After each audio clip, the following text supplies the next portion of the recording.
कार्यक्रम के पुण्यार्जक हैं श्री दिगंबर जैन संरक्षणी सभा एवं सकल जैन समाज, जबलपुर, मध्य प्रदेश। संसार में शरणभूत वस्तु क्या है, इसको समझने की बड़ी आवश्यकता है। आत्मा ही एकमात्र शरण लेने योग्य है। स्वयं का आश्रय लेना इसको पसंद नहीं है। हमेशा पर वस्तु के साथ संबंध रखता है तो इसको आनंद का अनुभव होता है। उसकी यह एक आनंद की मान्यता भर है। सुख की मान्यता, आनंद की मान्यता, शांति की मान्यता पर वस्तु में बनी हुई है, जबकि वह शांति स्वाश्रित है, आत्माश्रित है। और वह आत्माश्रित जो शांति है उसको प्राप्त करने के लिए हमें अन्य वस्तुओं का आलम्बन लेना कोई आवश्यक नहीं है। पदार्थ जड़ भी हो सकते हैं, चेतन रूप में भी पदार्थ हो सकते हैं। उनको एकमात्र उपयोग को स्थिर करने के लिए किसी न किसी पदार्थ का आलंबन लेकर के ध्यान किया जा सकता है, किंतु उस पदार्थ के स्वरूप में जब तक हमारा उपयोग टिका रहता है तब तक तो वह ध्यान कर्म निर्जरा के लिए कारण बन सकता है। किंतु उस पदार्थ का आलम्बन लेते हुए भी यदि उस पदार्थ से आकर्षित होते हुए, प्रभावित होते हुए यदि हमारा उपयोग रहता है तो आत्मा से उस समय वह प्रभावित नहीं रहा, ये माना जा सकता है।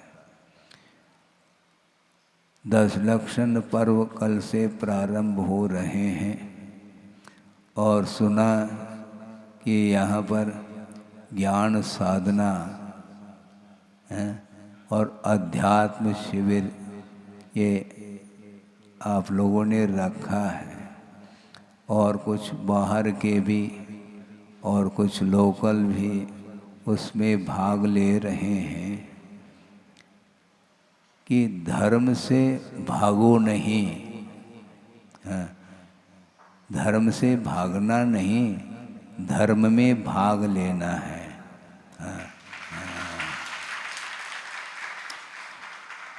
भाग लेने में और भागने में बड़ा अंतर है। जिसको धर्म से लगन है, रुचि है, धर्म के प्रति आदर भाव है, धर्म के प्रति भक्ति है, तो वह कभी भी धर्म से भागता नहीं, बल्कि वह धार्मिक आयोजन में भाग लेता है। और लेना चाहिए। किसी न किसी निमित्त को लेकर के धर्म की आराधना करने का अवसर प्राप्त होता है। वैसे देखा जाए प्रतिपल धर्म की आराधना करनी चाहिए। नहीं भी बनता है तो इन निमित्तों को लेकर के आयोजनों के माध्यम से भी सामूहिक पुण्य का संचय करने का अवसर प्राप्त होता है। कभी कभी सामूहिक पाप कर्म का उदय आता है तो सामूहिक पुण्य कर्म का भी उदय आता है। आप स्वयं अकेले होकर के पूजन अर्चन करते हैं, उसमें भी पुण्य का संचय होता है, किंतु विशिष्ट जो आयोजन होते हैं, विधान हैं, पंचकल्याणक हैं, आदि आदि, इनके माध्यम से सामूहिक रूप से धर्म साधन करने के लिए वह अवसर प्राप्त होता है। इस प्रकार के आयोजनों के माध्यम से जो छोटे छोटे जो बालक हैं उनके ऊपर भी संस्कार पड़ जाते हैं।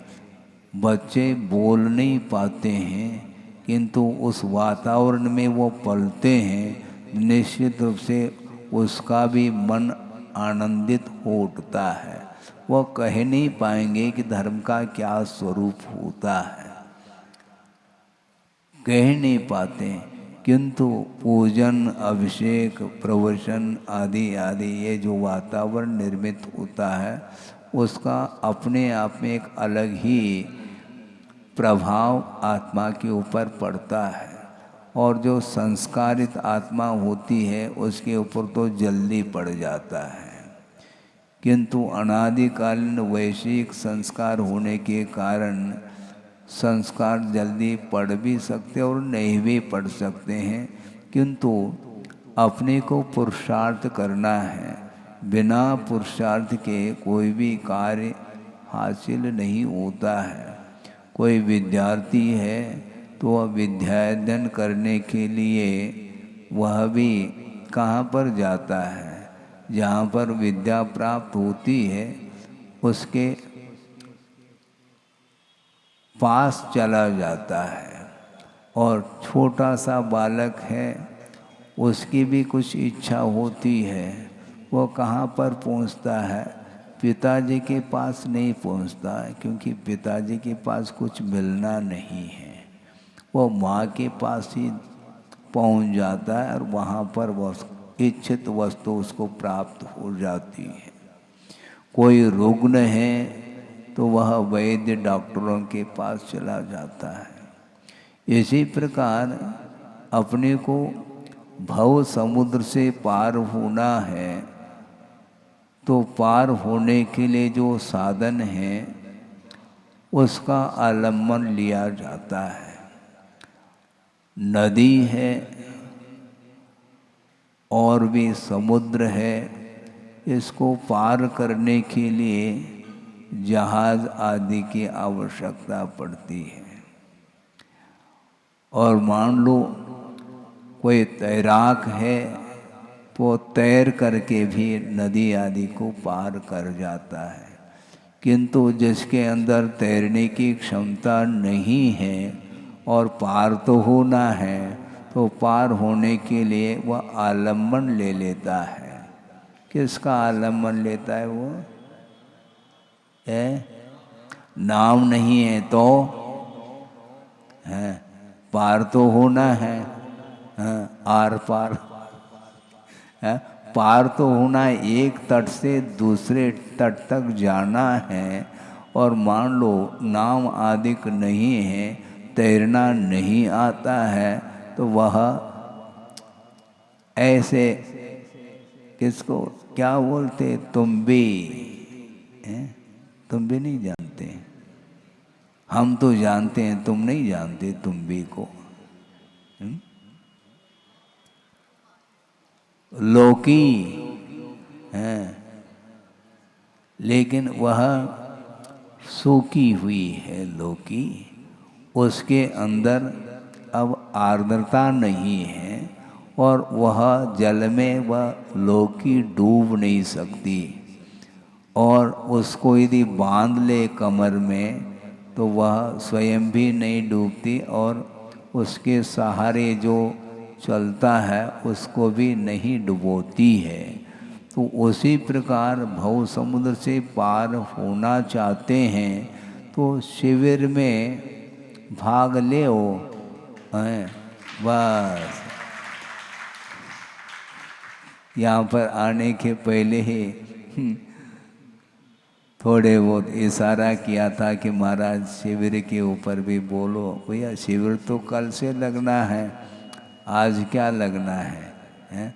महाराज भूमिका है तो भूमिका क्या, जिनकी भावना है और उनके लिए आप लोगों ने अच्छे ढंग से 10 दिन का प्रबंध किया है, प्रबंधकारिणी कमेटी है और उसके माध्यम से उन सभी लोगों का प्रबंध हो चुका है। निश्चिंत होकर के अब वो 10 दिन धर्म की आराधना करेंगे। उनके लिए आप लोगों ने जो प्रबंध किया है, उनकी व्यवस्था की है, उसके माध्यम से जो व्यवस्थापक है वह शिविर में नहीं भी बैठेंगे तो भी क्या, जो शिविर में नहीं भी बैठते हैं तब भी शिविर का जो आनंद है उसको मिलेगा।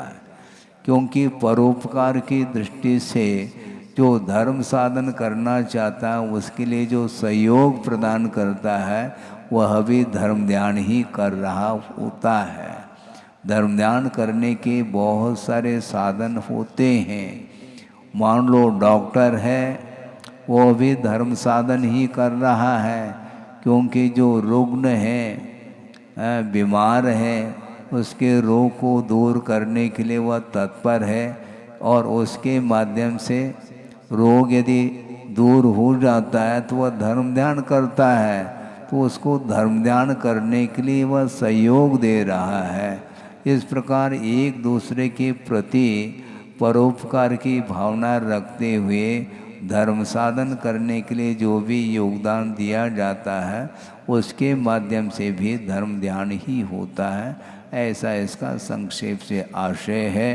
और कल जो भी एक धर्म के ऊपर व्याख्यान भी होगा और मध्याह्न में तत्पर सूत्र का पाठ भी होगा 10 अध्याय का, और उसके पश्चात एक अध्याय के ऊपर अर्थ सहित व्याख्यान भी होगा।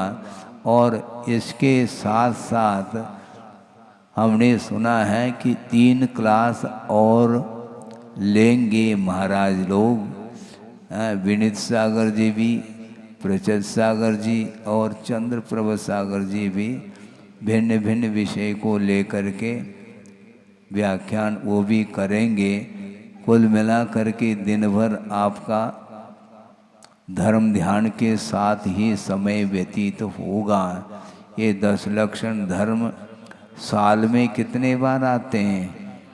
3 बार आते हैं। उसमें प्रचलन में ये भाद्रपद में जो 10 लक्षण पर्व आता है यह प्रसिद्धि को प्राप्त है, बाकी और अष्टानिका आदिक में आ जाते हैं। तो इस प्रकार ये 3 बार तो आते हैं, बल्कि यूँ कहना चाहिए जब आप धर्म को स्मरण में लाओ तब वह पर्व माना जाएगा।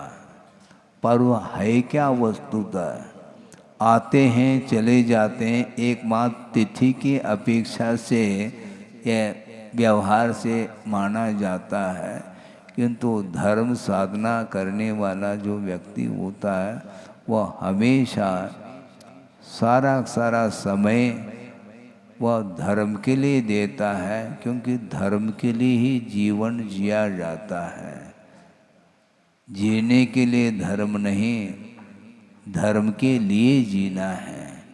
यदि धर्म नहीं आता है जीवन में, वह जीवन अपने आप में उसका कोई भी मूल्य नहीं होता है।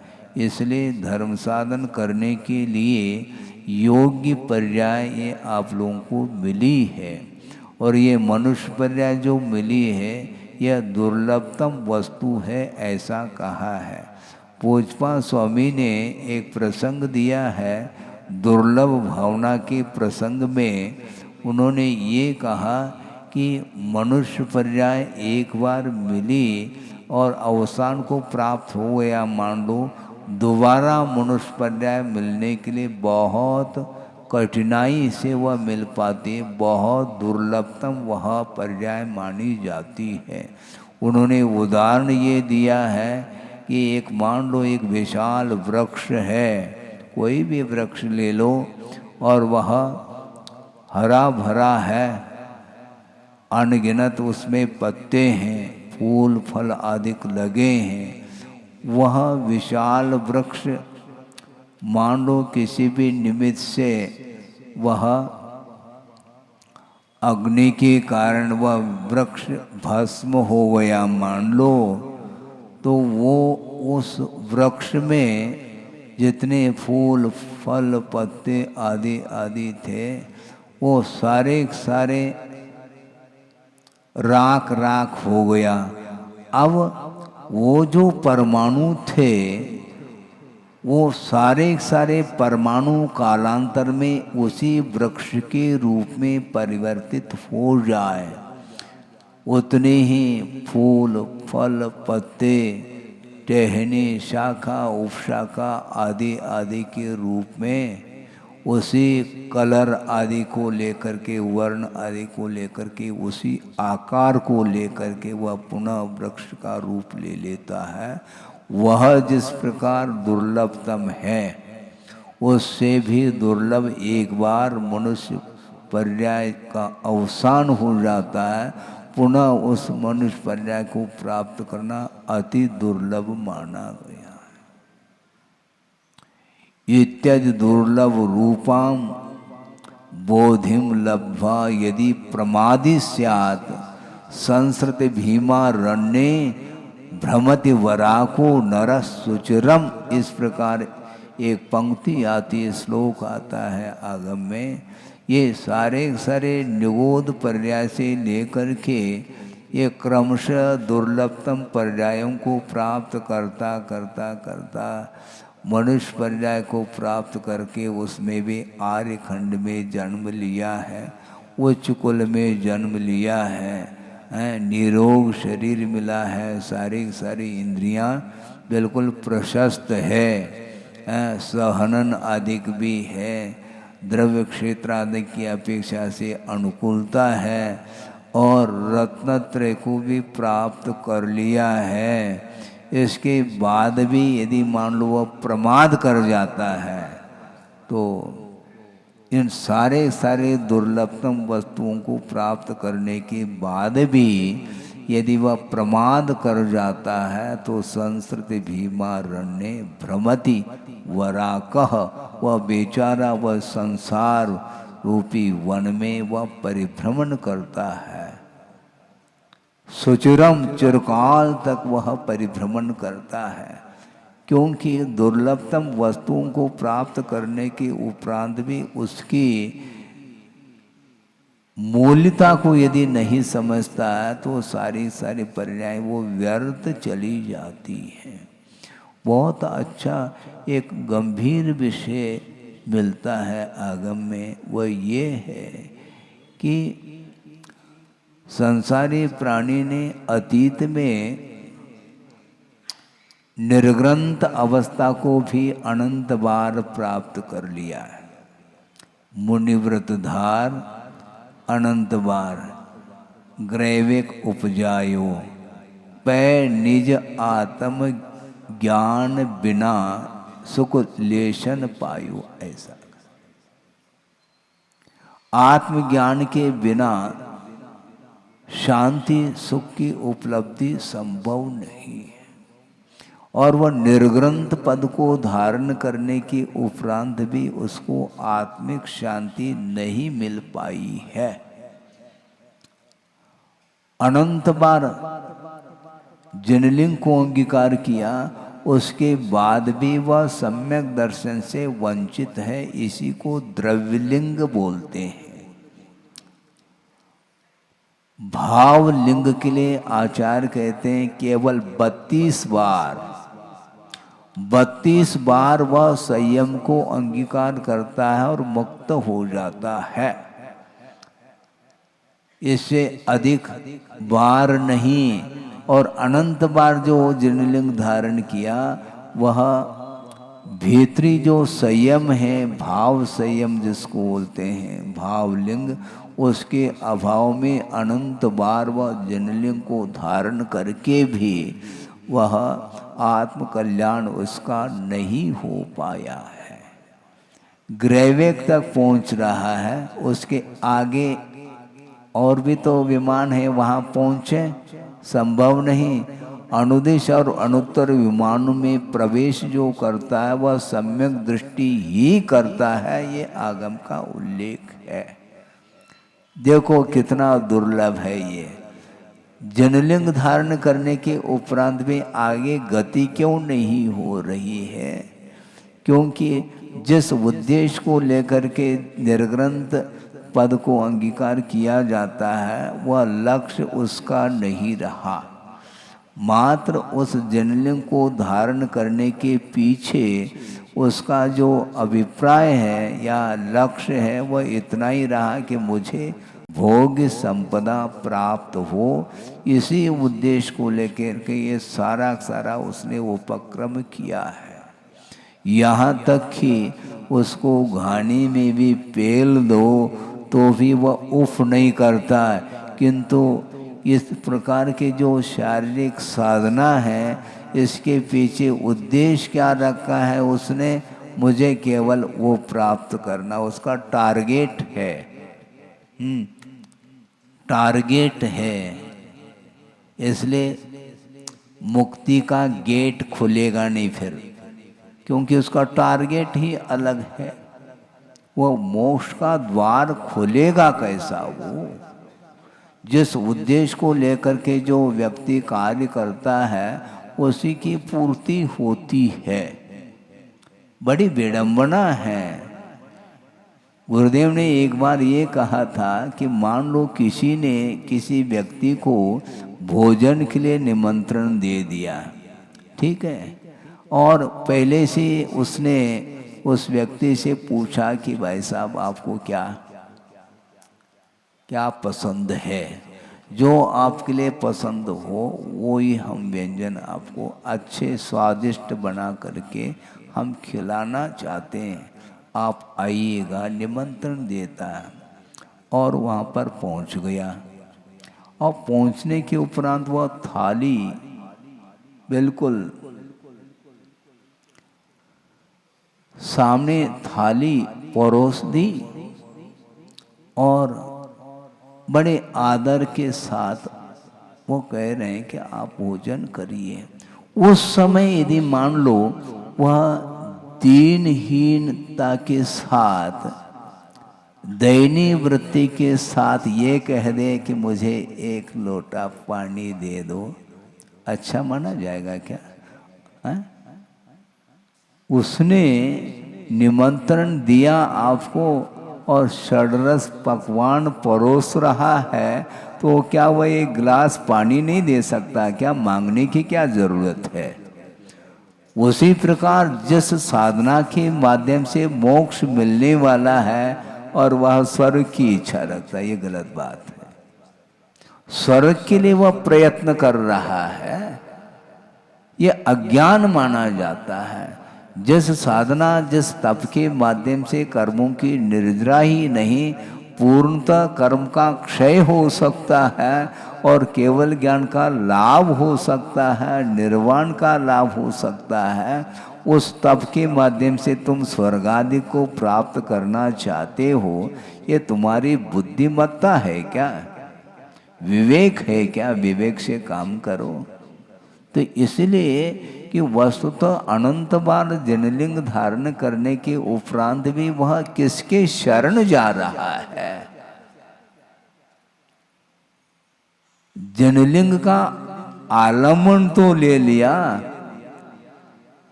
किंतु मांग क्या रहा है? वही मांग रहा है जिसको छोड़ दिया है। जिसको छोड़ा है उसी को प्राप्त करना चाहते हो, तो वह त्याग उत्तम त्याग के कोटि में नहीं आ सकता।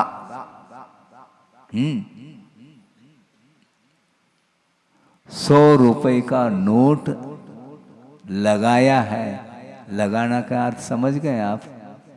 इतना तो क्षोभम बढ़ गया, अब शिविर की भी आवश्यकता नहीं पड़ेगी। लगाने का अर्थ दान नहीं दिया उसने। 100 रुपए का नोट जो लगाया है वह लाखों रुपए मुझे मिल जाए इस आशा के साथ लगाया है। लॉटरी टिकट है वो। इसको त्याग नहीं बोलते हैं। उसी प्रकार सारे 10 प्रकार के परिग्रहों का विमोचन कर दिया, इसके बाद भी जिस वस्तु का त्याग किया है उसी वस्तु के लाभ के लिए, उन्हीं वस्तुओं को प्राप्त करने के लिए उसने त्यागा है, इसलिए वह उत्तम त्याग के कोटि में नहीं आ सकता है। और इतना वह घोर तप कर रहा है, इसके बाद भी कुंद कुंद स्वामी कहते हैं, आगमकार कहते हैं कि उसका वह तप बाल तप के कोटि में आता है। और बाल तप का अर्थ ही अज्ञानी का तप माना जाता है। उसके पास सम्यक ज्ञान है नहीं, विवेक नहीं है उसके पास, आशा पल रही है प्रतिपल, इसलिए उस ओर उसका ध्यान है। और घाने में पेल दो, भयानक उपसर्ग भी हो जाए, उस उपसर्ग को सहन करके वह कर्म को काट सकता है, मोक्ष को प्राप्त कर सकता है। लेकिन इतना घोर तप करने के उपरांत भी वह घोर कर्म का बंद कर रहा है। सोचो, विचार करो, इसको बोलते हैं उद्देश्य के अनुरूप फल मिलता है। आपका उद्देश्य क्या है? प्रतिदिन आप स्वाध्याय कर रहे हैं, स्वाध्याय को सुन रहे हैं, इसके बाद भी ये पूछने में आता है कि आपका लक्ष्य क्या है इसके पीछे। हाँ, वस्तुतः ये जो पर्याय आप लोगों को मिली है, अपने आप नहीं मिली, ये ध्यान रखो। इसके पीछे बहुत आपने पुरुषार्थ किया है, और समीचीन पुरुषार्थ करने के फलस्वरूप आपको उच्च कुल मिला है। और देव गुरु शास्त्र की आराधना करने के लिए आपके पास ज्ञान भी प्राप्त हुआ है। अब उस ज्ञान का उपयोग यदि धार्मिक क्षेत्र में करते हैं तो निश्चित रूप से और विकास होगा। आत्मा की जो उन्नति होती है वह ज्ञान का सदुपयोग करने से उन्नति होती है। ज्ञान का यदि दुरुपयोग करोगे तो फिर ओम शांति है। ओम शांति का अर्थ क्या? फिर ज्ञान मिलेगा नहीं उसे। अनंत काल तक वह उसी प्रकार संसार में उसका परिभ्रमण होता रहेगा, क्योंकि जिसने ज्ञान का दुरुपयोग किया है। और मन को ही ज्ञान बोला है आचार्यों ने। मन के माध्यम से हे और उपादेय तत्व का परिज्ञान हो सकता है। ग्रहण करने योग्य क्या है, छोड़ने योग्य क्या है, ये सारा सारा ज्ञान उस मन के माध्यम से प्राप्त होता है। इसके उपरांत भी उस मन का यदि वह दुरुपयोग करता है तो पुनः वह मन मिलेगा नहीं। मन नहीं मिलता है। क्या मिलेगा? मन नहीं मिलेगा, बस विचार करने की क्षमता उसके अंदर नहीं रहेगी। और वह असंख्यात पुद्गल परावर्तन तक वह परिभ्रमण बिना मन के कर सकता है। आगम का उल्लेख, असंख्यात पुद्गल परावर्तन का अर्थ एक प्रकार से वह अनंत जैसा ही हो गया। ये क्यों?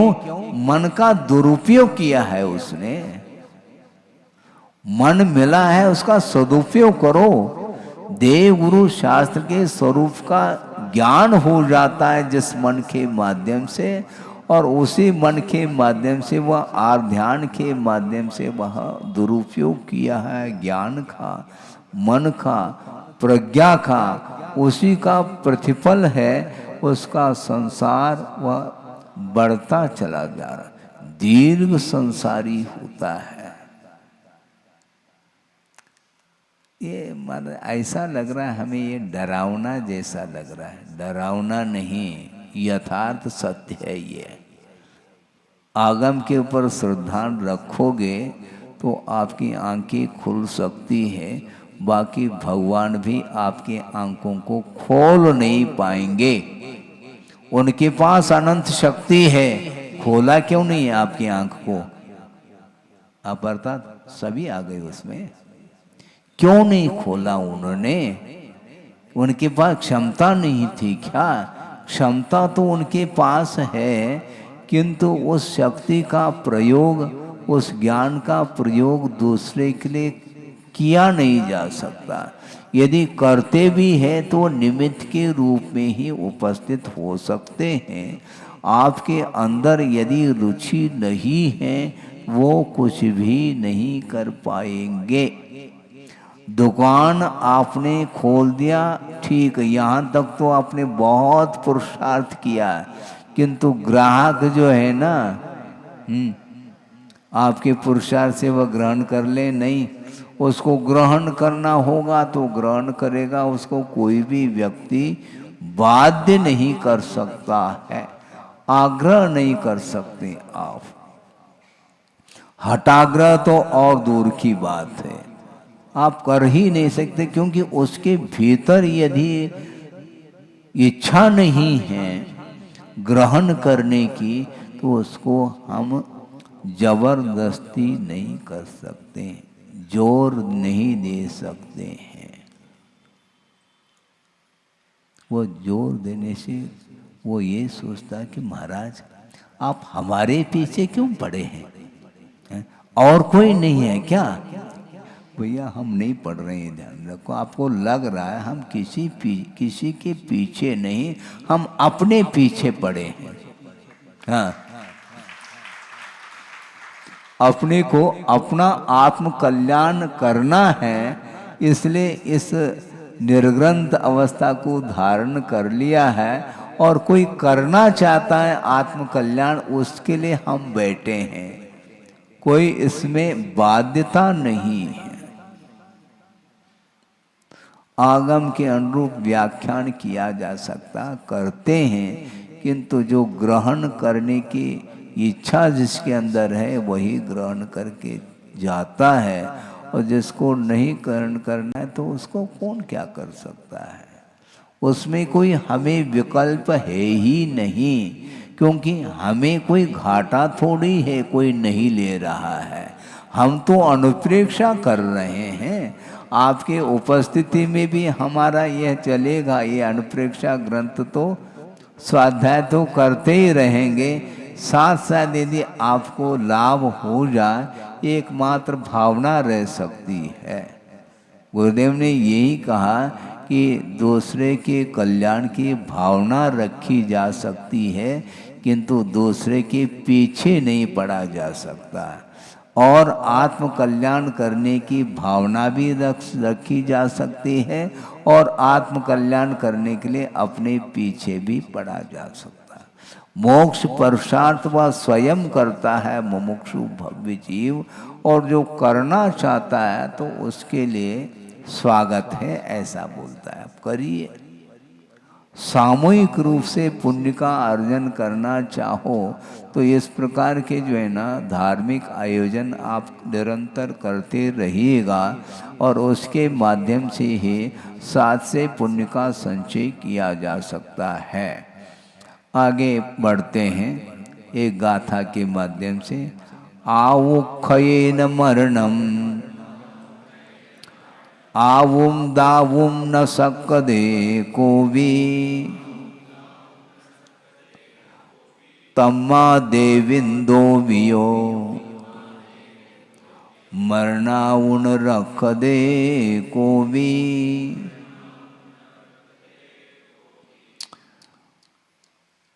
आयु के क्षय के द्वारा मरण होता है, और आयु को देना शक्य नहीं।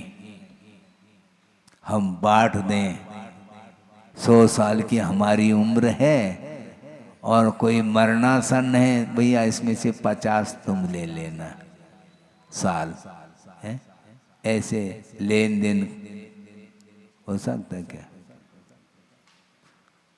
आवुम दावुम न सक्कदे, आयु को देना शक्य नहीं, कोई भी नहीं दे सकता।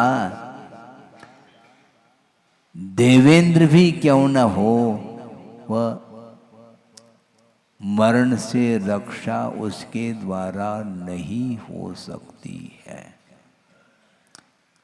वह स्वयं अपनी रक्षा भी नहीं कर पा रहा है, क्योंकि देवेंद्र पद तो उसको मिल गया है, इंद्र पद मिला है, इसके बाद भी वह आयु कर्म का जब अवसान आने को अवसान होने को होता, उस समय वो 3 लोक को अथवा जम्बू द्वीप को डमरू के समान वह पलटा सकता है, उसको इतनी शक्ति है। इसके बाद भी वह मरण को रोक नहीं पाता। 3 लोक को ही वह हिलाने की क्षमता रख सकता है इंद्र, किंतु इंद्र वह आयु कर्म का जब अंत आता है उस समय वह मरण से रोक नहीं पाएगा, उसको जाना है। और जो मिथ्या दृष्टि होता है वह संक्लेश परिणाम उसके अंदर होते हैं। 6 महीने पहले ही माला मुरझाती है, ये इंडिकेशन, ये सूचना है कि अब 6 महीने आयु शेष रही है और जाना है। और मिथ्या दृष्टि संक्लेश का अनुभव इसलिए करता है। और ये वैभव हमने सागरोपम आयु तक इसका उपभोग किया, अब मुझे कहाँ जाना है? तत चै थावर तन धर्यो, यों परिवर्तन पूरे करो। वह एकेंद्रीय पर्याय को भी प्राप्त कर सकता है। कौन? प्रथम और द्वितीय स्वर्ग का जो देव है, इंद्र के लिए नहीं कहा जा रहा है, जो अन्य जो देव होते हैं उनकी बात कही जा रही है। और मिथ्या दृष्टि देव है, वह संक्लेश के साथ वह मरण को प्राप्त कर रहा है, तिर्यंचायु का बंद करता है और वह उसके साथ एकेंद्री का बंद करके वह पेड़ पौधे आदि में जा रहा है। आप छाया में बैठे हैं, पेड़ पौधे उसकी छाया में भी आप बैठ सकते हैं, लेकिन वो धूप में ही खड़ा है वृक्ष है। सोचो विचारो, कहाँ से आया? स्वर्ग से आया है और यहाँ पर ये अनंत दुख का अनुभव उसे करना पड़ता है। कोई पृथ्वी काय के रूप में, कोई जल काय के रूप में, अग्नि काय को और वायु काय को वो प्राप्त नहीं करता और सूक्ष्म और साधारण पर्याय को प्राप्त नहीं करता, किंतु एकेंद्रीय पर्याय को प्राप्त कर रहा है। एकदम पतन हो गया, धीरे धीरे नहीं हुआ, एक साथ पतन हुआ। बहुत विचित्र दशा है ये। क्यों? ये परिणाम के कारण हो रहा है, इसमें दूसरे का कोई हाथ नहीं, दूसरे का कोई हस्तक्षेप नहीं, न हस्ताक्षर है दूसरे का, उसमें कोई भी लेन देन, स्वयं ही अपने परिणामों को वह कर रहा है।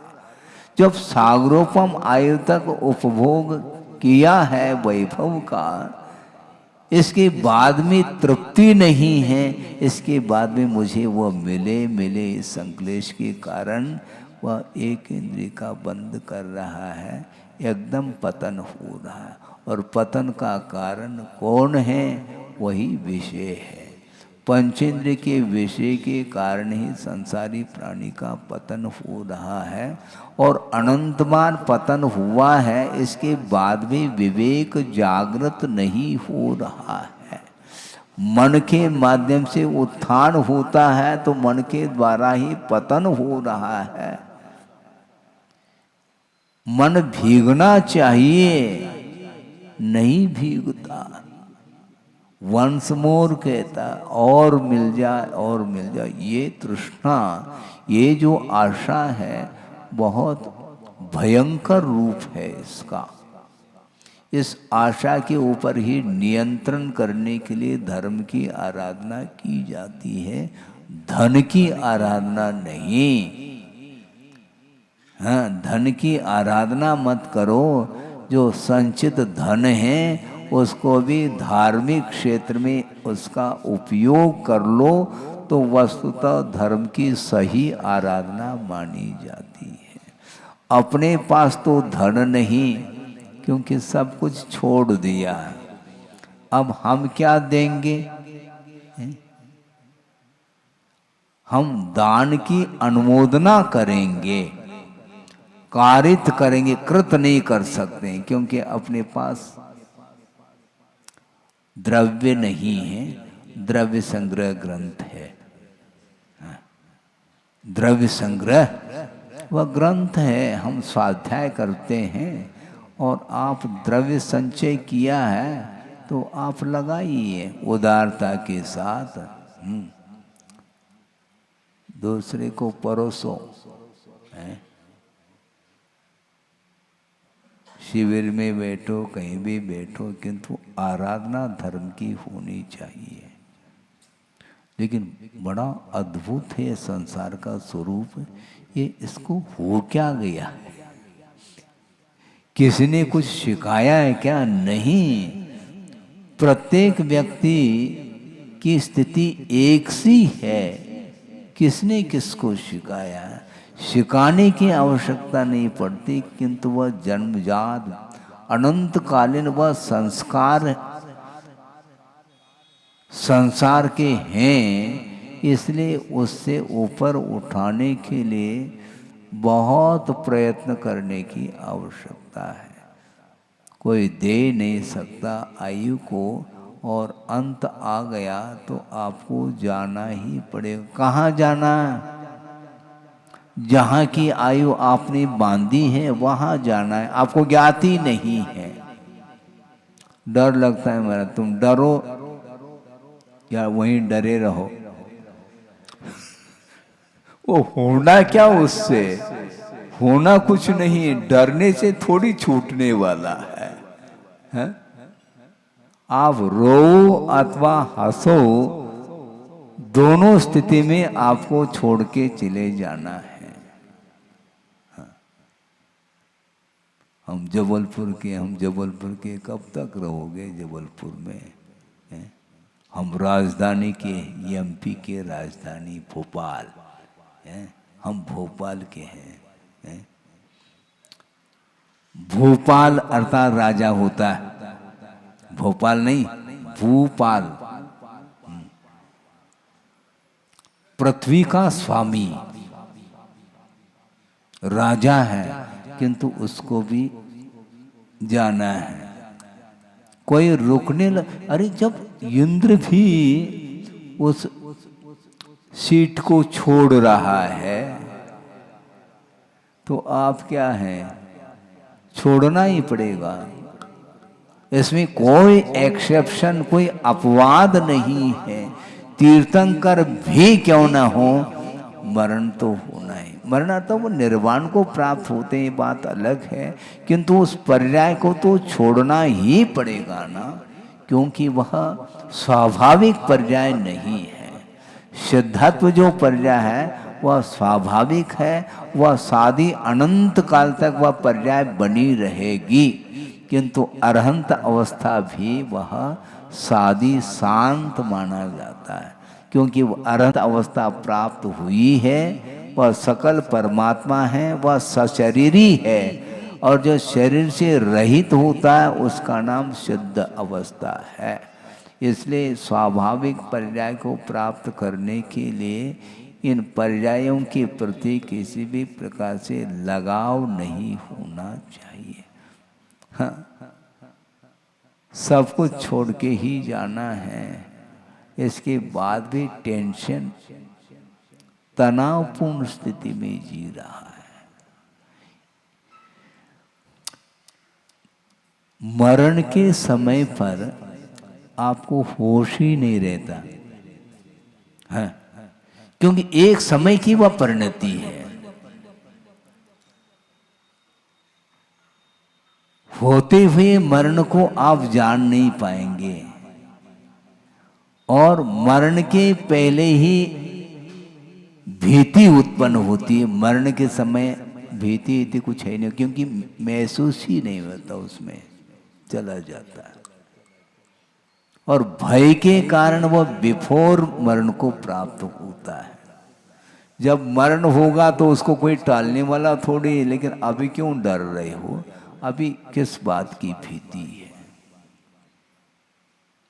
किंतु वस्तु स्वरूप जिसको ज्ञात हो जाता है वह इससे ऊपर उठता है, लेकिन बहुत कठिन है, कठिन तो है।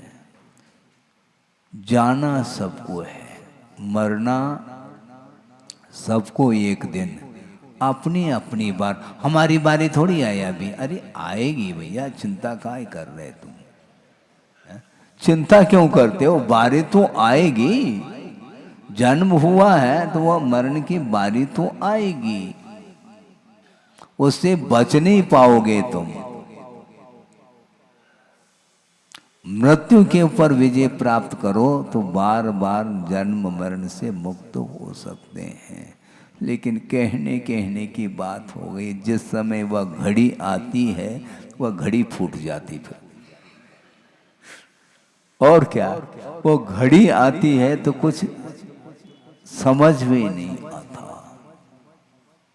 जिसका अवसान हो रहा है उसको देख करके उसके जो परिजन हैं वो सारे सारे शोकाकुल हो जाते हैं, शोक मग्न हो रहे हैं। किंतु उसको ये सोचना चाहिए कि हमारी भी बारी आएगी, और जब आएगी तब आएगी, ये तो चला गया। और मान लो दिवाली के दिन, मान लो किसी का अवसान हुआ है, अब दिवाली नहीं मनाई जाएगी क्योंकि शोक हो गया। अरे हैं, हमेशा नहीं मनाएंगे वो, क्योंकि वर्षगांठ। अरे महावीर भगवान को निर्वाण का लाभ हुआ, कम से कम दिवाली त्योहार तो मनाओ। लेकिन नहीं, तो हम ये कह रहे हैं कि वस्तुतः ये बारी आएगी। अब देखो 1 घंटा निकल गया, इसको बोलते हैं धर्म ध्यान। अब क्या समझ रहे हैं?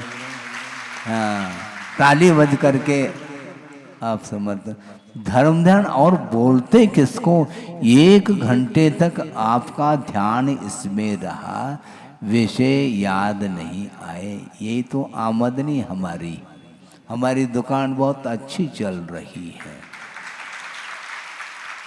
क्योंकि 1 घंटे तक आर ध्यान रौद्र ध्यान से बच कर के धर्म ध्यान के लिए आपने 1 घंटा दे दिया। ये बहुत बड़ा दान किया है आपने, ये ध्यान रखो। ये समय का दान माना जाता है। समय का अर्थ काल होता है। 1 घंटा यदि मान लो दुकान में बैठते हैं तो आर ध्यान करना है, वहाँ पर आर ध्यान रौद्र ध्यान के लिए और धर्म ध्यान के लिए वहाँ पर अवसर ही नहीं मिलता। लेकिन वहाँ पर भी वह आनंद का अनुभव करता है। धन के संचय में जो आनंद का अनुभव करता है वह रौद्र ध्यान माना जाता है, आर ध्यान माना जाता है। किंतु आत्मा की आराधना, पंच परमेष्टि की आराधना करते समय यदि 1 घंटा आपका निकल गया, इससे बढ़ करके और कोई भी पर्व नहीं माना जा सकता। पर्व और क्या वस्तु है? 10 लक्षण पर्व। इसी प्रकार आप 4 साढ़े 4 महीने हो गए हैं, प्रतिदिन 1 घंटा आप धर्म ध्यान कर रहे हैं, तो इसके माध्यम से जो कर्मों की निर्जरा होती है वह अन्यत्र कहीं भी चले जाओ, पाप कर्म की निर्जरा संभव नहीं है। और विशिष्ट पुण्य का जो संचय है वह बिना धर्म ध्यान के संभव नहीं। इसलिए नर काया को सुरपति तरसे। सुरपति का अर्थ इंद्र, वह इंद्र भी नर काया को तरस रहा है और आप स्वर्ग के लिए तरस रहे हैं। सुरकाया को नरपति तरसे, ये उल्टा हो रहा है। वो इंद्र भी इस काया के लिए तरस रहा है, क्योंकि उस काया के माध्यम से निर्वाण का लाभ संभव नहीं। एक भवावतारी होता है कौन? इंद्र, किंतु वह इंद्र उस पर्याय से मुक्त नहीं हो सकता। उस पर्याय से मनुष्य बनना आवश्यक है। और यहाँ पर वह धर्म ध्यान और शुक्ल ध्यान आदि करके संयम के माध्यम से ही कर्मों को काट सकता है। बंधन से यदि मुक्ति मिलती है वह बिना संयम के, बिना चारित्र के, बिना ध्यान के संभव नहीं। इसलिए धर्म ध्यान करने के लिए अथवा विशिष्ट संयम के अंगीकार करने के लिए यह मनुष्य पर्याय मिली है। इसलिए इसका उपयोग निरंतर अनुप्रेक्षाओं के माध्यम से अथवा धर्म ध्यान आदि के माध्यम से इस पर्याय को सार्थक बनाना चाहिए। इतना ही इस गाथा का आशय है। बोधि समाधि परिणाम शुद्धि स्वात्मोपलब्धि शिव शोक सिद्धि चिंतामणिम चिंतित वस्तुदाने त्वां वंदमानस्य ममास्मृति। परम पूज्य आचार्य गुरुवर श्री विद्यासागर जी मुनि महाराज की जय। इस कार्यक्रम के पुण्यार्जक थे श्री दिगंबर जैन संरक्षणी सभा एवं सकल जैन समाज, जबलपुर, मध्य प्रदेश।